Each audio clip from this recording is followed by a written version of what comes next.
یہ ہے مقبوض بلوچستان۔ آج وہ 24 ستمبر سال 2025 ہے۔ بلوچستان ٹوڈے سے آج کے علاقائی خبروں کے ساتھ میں ہوں آپ کا میزبان الیاس بلوچ۔ پنجگور سے گوادر جانے والا نوجوان لاپتہ، 4 افراد بازیاب ہو گئے۔ کیج بلیز سے 2 لاپتہ افراد کی مسخ شدہ نعشیں برآمد۔ تربت جعلی مقابلے میں ہلاک ہونے والے 4 افراد میں سے تیسرے نعش کی شناخت ظہیر ولد رمضان سکنے گیبن کے نام سے ہوا ہے، جسے 4 ماہ قبل لاپتہ کیا گیا تھا۔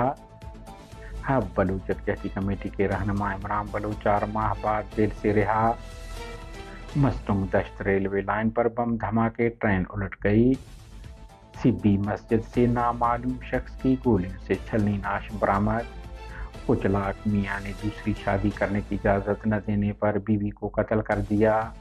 سبی قبائلی تصادم میں زخمی ہونے والا شخص چل بسا، ہلاکتوں کی تعداد 3 ہو گئی۔ سوراب کے در ٹوبہ میں مسلح افراد کی فائرنگ، نامعلوم شخص قتل۔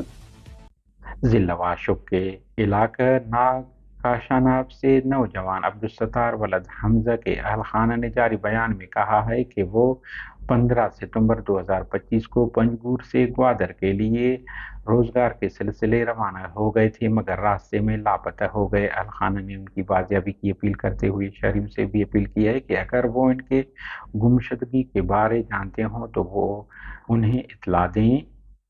کیج بلیدہ سے 2 مسخ شدہ نعشیں برآمد۔ اطلاع کے مطابق کیج بلیدہ سے 2 مسخ شدہ نعشیں ملی ہیں۔ نعشوں کی حالت انتہائی خراب ہے، جو شناخت کے قابل نہیں۔ تاہم نعشوں کے قریب سے معراج ولد شیر محمد سکنے گلی بلیدہ اور طلال احمد ولد عبدالرشید کے نام سے 2 شناختی کارڈ برآمد ہوئے ہیں۔ ان کے لواحقین کا کہنا ہے کہ انہیں گزشتہ ماہ اگست میں پاکستانی فورسز نے حراست میں لے کر لاپتہ کر دیا تھا۔ بلوچستان میں جبری گمشدگیوں کے شکار ہونے والے 4 افراد بازیاب ہو کر اپنے اپنے گھر پہنچ گئے۔ بازیاب ہونے والے افراد میں بسم اللہ کمرانی، جو 16 ستمبر کو کوئٹہ سے جبری گمشدگی کے شکار ہوئے تھے، جواد بلوچ، عنایت اللہ ولد نور محمد، Baloch students organization Mustang zone کے رہنما غلام علی بلوچ، جو 22 جون کو لاپتہ ہوئے تھے، شامل ہیں۔ ہب بلوچ یکجہتی کمیٹی کے رہنما بی ایس او کے سابق چیئرمین کامریڈ عمران بلوچ 4 ماہ کی طویل اسیری کے بعد منگل کے روز رہا کر دیے گئے۔ ان کی رہائی 3 MPO کی مدت ختم ہونے کے بعد عدالت کے حکم پر عمل میں لائی گئی۔ کامریڈ عمران بلوچ کو رواں سال مئی کے آخر میں بلوچ یکجہتی کمیٹی کے احتجاجی ریلیوں کی قیادت اور شرکت کے باعث دیگر رہنماؤں کی طرح غیر قانونی حراست میں رکھا گیا تھا۔ سبی قلی فقیر محمد عمر محمد شیخ کے علاقے میں مسجد کے اندر سے ایک شخص کی گولی لگی نعش برآمد ہوئی ہے۔ شناخت کے لیے نعش کو سبی اسپتال منتقل کر دیا گیا۔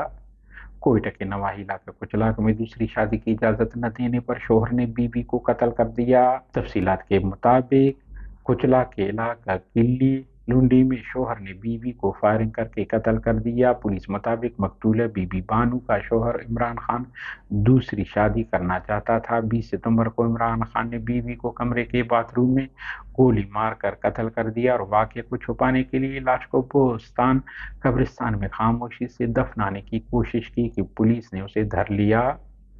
سبی گزشتہ رات قبائلی تصادم میں زخمی ہونے والا شخص جان کی بازی ہار گیا۔ شناخت لیویز اہلکار ریاض احمد محمد شہید سکنے ببری مستنگ کے نام سے ہوا ہے۔ آپ کو علم ہے گزشتہ دن قبائلی تصادم میں 2 افراد موقع پر ہلاک، 2 زخمی ہوئے تھے۔ ہماری نیوز کو لائک اور شیئر کریں تاکہ پاکستان اور اس کے فوج کی درندگی کی نیوز زیادہ سے زیادہ انسان دوست لوگوں اور ملکوں تک پہنچ پائیں۔ شکریہ۔